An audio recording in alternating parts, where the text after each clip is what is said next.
তবে ভার্সিটি শেষে রাতে আসবে।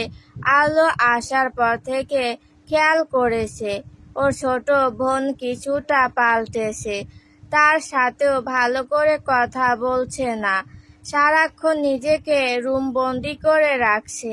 হুট করে হাসি খুশি থাকা মেয়েটার কি হলো সেটা জানতে মায়াকে চেপে ধরে, কারণ এরা দুজন একে অপরের সাথে সবকিছু শেয়ার করে। নিশ্চয়ই ছায়ার এমন পরিবর্তনের কারণ মায়া জানে। কয়েকদিন আগে মিন্ময়ের রাখা ইনভিটেশন শেষে কি হয়েছিল এবং দেখেছে সবকিছু মায়া বলে দেয় বড় আপুকে। সবটা শুনে আলো কিছুক্ষণের জন্য থম মেরেছিল, পরপরই ছোট বোনের কাছে ছুটে যায় ছায়া। ছায়া মনমরা হয়ে ছাদের একপাশে চুপ করে দাঁড়িয়েছিল। তখন বড় বোনের ডাক শুনে ঘাড় ঘুরিয়ে পাশে তাকায়। আলো বোনের গা ঘেঁষে দাঁড়িয়ে ধীরকণ্ঠে বলল, আমরা যেটা খুব করে চাই সেটা সবসময় পাই না। এক জীবনে যদি সবকিছু পেয়ে যাই তাহলে আর আফসোস কিসের থাকবে। বোনের কথার মানে বুঝতে একটুও অসুবিধে হলো না ছায়ার। মেয়েটা কিছুক্ষণ চুপ থেকে হঠাৎই আপুকে জড়িয়ে ধরে হাউমাউ করে কেঁদে উঠল এবং বলল, কেন কেন আপু, কেন হলো এমন? আমি কি খুব বেশি কিছু চেয়েছি? শুধু আমার গায়ক সাহেবকে চেয়েছিলাম, কিন্তু কিন্তু উনি আমারে না অন্য কাউকে চায়। যে মেয়ে অতীতে ওনাকে ধোঁকা দিয়েছে উনি সেই মেয়েকেই চান। ভালোবাসা এত নিষ্ঠুর কেন আপু? জানো, আমার না অনেক কষ্ট হচ্ছে, বুকের ভেতর অসহনীয় যন্ত্রণা করছে। তোমার বোন এই ব্যথা কিভাবে সইবে আপু, কিভাবে? আলো বোনকে শক্ত করে জড়িয়ে ধরে চোখ দুটো বুজে নিল। সে কি বলে সান্ত্বনা দিবে মেয়েটাকে? তার যদি সাধ্য থাকতো তাহলে এখনই ছুটে গিয়ে মিন্ময়কে এনে দিত, কিন্তু তার যে এই ক্ষমতা নেই। তবে এই কষ্টের থেকে বোনকে বের করার একটা উপায় রয়েছে।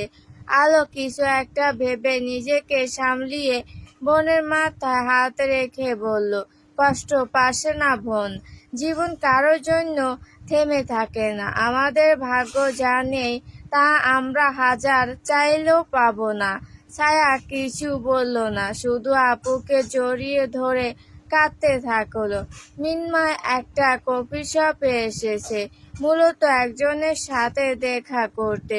ওর পরনে কালো হুডি, জিন্সে মাথায় ক্যাপ, মুখে মাস্ক। সেলিব্রিটি হলে এই এক জ্বালা, যেখানে সেখানে যাওয়া যায় না।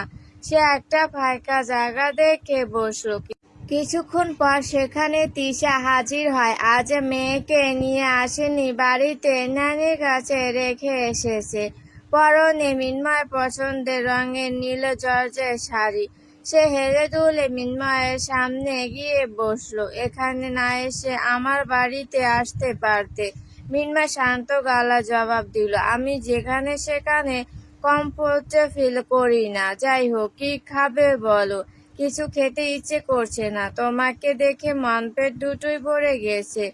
রায়া কেমন আছে? ভালো। তোমাকে পাপা হিসেবে পেলে আরো ভালো থাকবে। তা আমরা কবে বিয়ে করছি রাজ? মিন্ময় প্যান্টের পকেট থেকে একটা চেক বের করে টেবিলের উপর রেখে বলল, মেয়েকে মানুষ করতে তোমার যত টাকা প্রয়োজন সেটার অ্যামাউন্ট এখানে লিখে ব্যাংক থেকে তুলে নিও, আমি সাইন করে দিয়েছি। তিশা অবাক কণ্ঠে শুধালো, মানে? মানে এই যে আমি তোমার জীবনে ফিরছি না। তুমি আমার অতীত ছিলে, কিন্তু বর্তমান ও ভবিষ্যৎ অন্য কেউ। আমি শুধু রায়ার জন্য সময় চেয়েছিলাম। মেয়েটাকে পৃথিবীর সব সুখ এনে দিতে পারলেও পিতার সুখ দিতে পারবো না। তুমি চাইলে অন্য কাউকে বিয়ে করতে পারো যে তোমাকে এবং তোমার সন্তানকে ভালোবাসবে, কিন্তু আমি তোমাকে চাই রাজ। আমি কোনো বেঈমানকে চাই না তিশা। মিন্ময়ের সোজাসাপটা জবাব শুনে তিশা অসহায় কণ্ঠে বলল, অতীতে ভুলে আবার নতুন করে জীবন শুরু করা যায় না। না, যায় না। অন্তত আমার পক্ষে সম্ভব নয়। তুমি যতই আমার সামনে নিজের আত্মসম্মান দেখাতে চাও না কেন, তবুও আমি জানি তুমি আজও আমাকে ভালোবাসো। যদি তাই হতো তাহলে ওই দিনই তোমার কাছে ছুটে যেতাম, যেদিন তোমার সো কল্ড স্বামী তোমাকে ছেড়ে গিয়েছিল। আমি আমার অতীত ভুলে জীবনে এগিয়ে গিয়েছি, আর এখন এই মিনমায়ের জীবনে অতীতের কোনো চিহ্ন নেই। আমার পুরো অস্তিত্ব জুড়ে তুমিও নেই। তুমি শুধুই ছিলে আমার খারাপ অতীত মারতো। এই নতুন জীবনে তোমার কোনো ঠাঁই নেই তিশা। অতীতে যেভাবে আমাকে ভুলে গিয়েছিলে এখনো সেভাবে ভুলে যাও, কারণ এখন আমি তোমার রাজ নই, শুধু গায়ক মিনময় আহমেদ ওরফে এম.এ। এতটা না পরিবর্তন হলেও পারতে রাজ। মিনময় তাচ্ছিল্যের সুরে আওড়ালো, এই তুমি আমাকে বদলাতে বাধ্য করেছিলে। তিশা চেক বইয়ের পাতার দিকে তাকিয়ে থেকে বিড়বিড় করে বলল, শেষবারের মতো তোমার প্রথম ভালোবাসাকে একটা সুযোগ দেওয়া যায় না? মিনময় চেয়ার ছেড়ে উঠতে উঠতে বলল, মিনময় কাউকে সেকেন্ড চান্স দেয় না। তাহলে বিয়ে করছো না কেন? মিনময় চলে যেতে চেয়েও থেমে গেল। পিছনে ঘাড় ঘুরিয়ে তিশার চোখের দিকে তাকিয়ে ধীর কণ্ঠে বলে উঠল, আগামী সপ্তাহে আমার বিয়ে। তোমার দাওয়াত রইল, অবশ্য আসবে, কিন্তু সঠিক সময় বিয়ের কার্ড পৌঁছে যাবে তোমার বাড়িতে। আলো দুপুরের দিকে গোসল করে ডাইনিং রুমে এসে দেখলো টেবিলের উপর একটা বিয়ের কার্ড রাখা রয়েছে। এটা দেখে কপাল কুঁচকে গেল। গলা উঁচিয়ে মায়ের উদ্দেশ্যে জিজ্ঞেস করলো, এটা কার বিয়ের কার্ড মা? আলেয়া রহমান ডাইনিং টেবিলের উপর খাবার সাজিয়ে রাখতে রাখতে বললেন, মাহিনের। নামটা শুনে আলোর হাত থেকে তোয়ালে পড়ে গেল নিচে। সে ছুটে এসে কার্ডটা খুলে ভালো করে দেখতে লাগলো। বরের নামের জায়গায় মাহিন লেখা এবং বইয়ের নামের জায়গায় তানিয়া লেখা। তাদের আগামী মাসে বিয়ে। আলো পুরো কার্ড পড়তে পারলো না। এক দৌড়ে নিজের রুমের ভেতর চলে গেল। তারপর ফোন খুঁজে বের করে সোজা মাহিন ভাইয়াকে কল দিল। কেমন আছিস ছোট কবুতর? মামাতো ভাইয়ের কথা শুনে আলো অস্থির গলায় শুধালো, তুমি তুমি বিয়ে করছো? হ্যাঁ, কিন্তু কেন? তুমি না অন্য কাউকে চাইতে? তাহলে? ফোনের অপর প্রান্তের ব্যক্তি নিশ্চুপ। আলো আবারও বলে উঠে, তুমি চাইলে আমি এ বিষয়ে মা বাবার সাথে কথা বলবো ভাইয়া, তবুও প্লিজ এই বিয়েটা করো না। মাহিন দীর্ঘশ্বাস ছেড়ে বলল, আমি মাকে ছায়ার কথা বলেছিলাম, কিন্তু মা চায় না ওকে। আলো অবাক কণ্ঠে শুধালো, কেন? কোনো সমস্যা?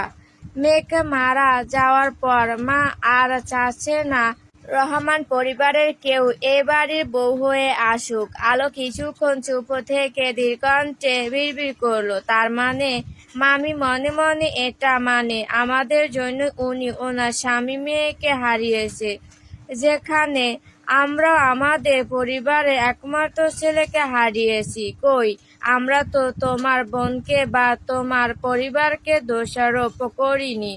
তোমার হুট করে আমাদের সাথে যোগাযোগ বন্ধ করে দিয়েছিলে, তবুও আমরা কিছু মনে করিনি, কিন্তু এখন বুঝতে পারছি এর পেছনের আসল কারণ। একটু থেমে পুনরায় আওড়ালো, এখন বলো তুমি কি চাও?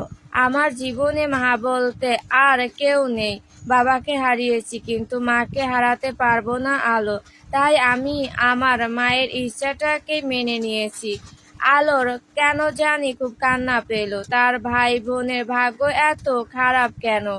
একজন নিজের ভালোবাসার মানুষটিকে পেয়েও হারিয়ে ফেললো, সাথে নিজের প্রাণও। আরেকজন একতরফা ভালোবেসে প্রতিনিয়ত কষ্ট পাচ্ছে। তার কাছে একটা শেষ উপায় ছিল বোনের কষ্ট কমানোর জন্য, কিন্তু এখন সেটাও আর নেই। সে কোনো মতে কান্না গিলে খেয়ে ধরা গলায় বলল, নতুন জীবনের অনেক অনেক শুভেচ্ছা ভাইয়া। দোয়া করি আগামী জীবন তোমাদের সুখের হোক। আচ্ছা, ভালো থেকো, আল্লাহ হাফেজ।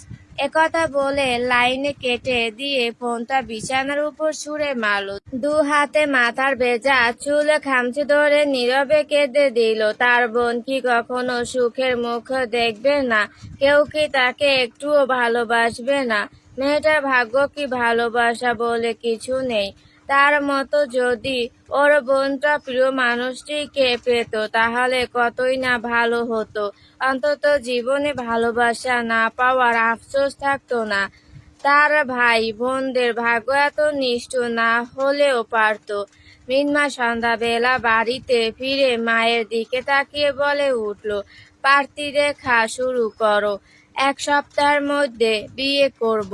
ছেলের কথা শুনে মারুফা আহমেদ চমকে উঠলেন।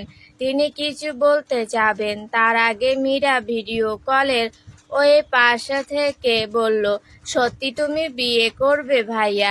মিনমা ল্যাপটপের সামনে বসতে বসতে বলল, সত্যি। আমার পছন্দের একজন রয়েছে ভাইয়া, তবে একটু বয়স কম, এই ক্লাসে 10 হলেও চলবে, বাট ফিটার খাওয়া বাচ্চা না হলেই হবে। মীরা শব্দ করে হেসে উঠে বলল, আরে না না, এত ছোট না, এই 19-20 বছর। মজার ব্যাপার হলো ওই পুচকে তোমাকে হেব্বি ভালোবাসে। মিনময় একে ভুরু উঁচিয়ে জিজ্ঞেস করলো, তুই কিভাবে জানলি?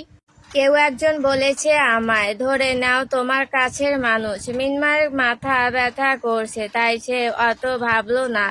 শার্ট কাটে শুধু মায়ের উদ্দেশ্যে এটুকু বলল, তোমাদের যাকে পছন্দ হয় তার সাথে আমার বিয়ে ঠিক করো, আর সেটা এই সপ্তাহের মধ্যে, নয়তো সারা জীবন কুমার থেকে যাব বলে দিলাম।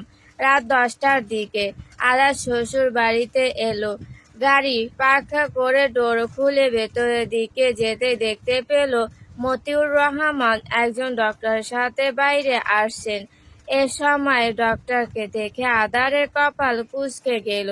কারো কিছু হয়েছে নাকি, প্রশ্নটা মনের মাঝে উকি দিতে সে বড় বড় পা ফেলে তাদের সামনে দাঁড়িয়ে জিজ্ঞেস করলো, সব ঠিক আছে আব্বু? মতিউর রহমান ডাক্তারকে বিদায় দিয়ে জামাইয়ের দিকে তাকিয়ে শান্ত গলায় বললেন, বড় মেয়েটা হঠাৎই জ্ঞান হারিয়েছিল, তাই ডাক্তারকে ডেকেছিলাম। তুমি ভেতরে এসো। বউ জ্ঞান হারিয়েছে জানতে পেরে আদার হাঁটতে হাঁটতে অস্থির গলা জানতে চাইলো, ডাক্তার কি বললেন? ও সুস্থ আছে তো? কিছুটা। আদা থেমে গিয়ে অবাক কণ্ঠে শুধালো, কিছুটা মানে? ওর কি হয়েছে? ভেতরে চলো, তারপর বলছি। শ্বশুরের থমথমে মুখ দেখে আদার বেশ চিন্তিত হয়। সে শ্বশুরকে রেখে তড়িঘড়ি করে ছুটে চলে যায় ভেতরে। আলো বিছানায় আদর্শ অবস্থায় শুয়েছিল, কেঁদে কুটে চেহারার 12টা বাজিয়েছে। অর্ধাঙ্গিনীর এমন নাজেহাল অবস্থা দেখে আদারের বুকটা মোচড় দিয়ে উঠল। সে ছুটে এসে মেয়েটাকে জড়িয়ে ধরে মাথা হাত বুলিয়ে দিতে দিতে উদ্বিগ্ন কণ্ঠে বলল, কি হয়েছে তোমার? এই অবস্থা কেন?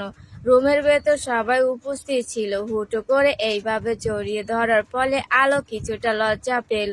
তড়িঘড়ি করে স্বামীর বুক থেকে মাথা তুলে দীর্ঘণ্ঠে বলল, কিছু হয়নি, ছাড়ুন আমাকে। কিছু না হলে ডাক্তার কেন এসেছিল? তুমি আমার থেকে কিছু লুকানোর চেষ্টা করছো। পাশ থেকে ছায়া বলে উঠল, এটা লুকিয়ে রাখা যায় না ভাইয়া, 3-4 মাস পর এমনি বেরিয়ে আসবে। আদার বুঝতে না পেরে জিজ্ঞেস করলো, মানে কি বেরিয়ে আসবে? ছায়া কিছু বলতে যাবে তখনই আলো চোখ রাঙায়। ওইদিকে আদার অধৈর্য হয়ে আবারও জিজ্ঞেস করলো, কি হয়েছে আমাকে বলবে কেউ? শুধু শুধু হার্টবিট বাড়িয়ে দেওয়ার কোনো মানেই হয় না।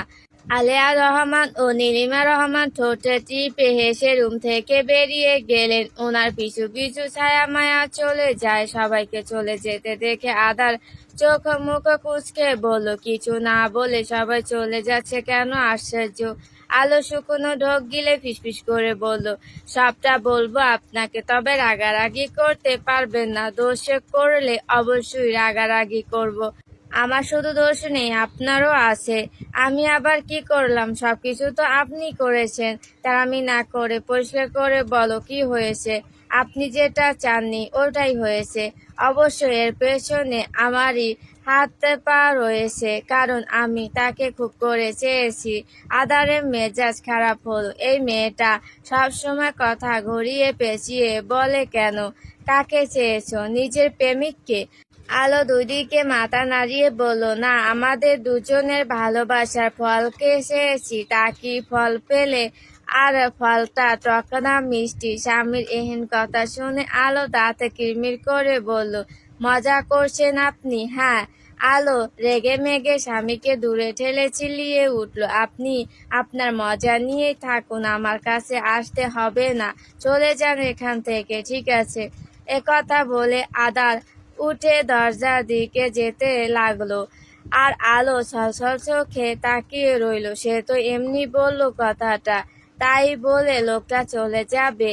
এমনিতে সে দ্বিধায় পড়ে আছে। খবরটা পেলে মানুষটা কেমন রিয়াক্ট করে কে জানে। তার এসব ভাবনার মাঝে দরজা লাগানো শব্দ পেয়ে চট করে সামনে তাকায়। আদার ভেতর থেকে দরজা বন্ধ করে শার্টের বোতাম খুলতে খুলতে এগিয়ে আসতে আসতে হিসিয়ে বলল, তুমি যতবার আমাকে দূরে যেতে বলবে ঠিক ততবারই তোমার আরো কাছে আসবো আমি।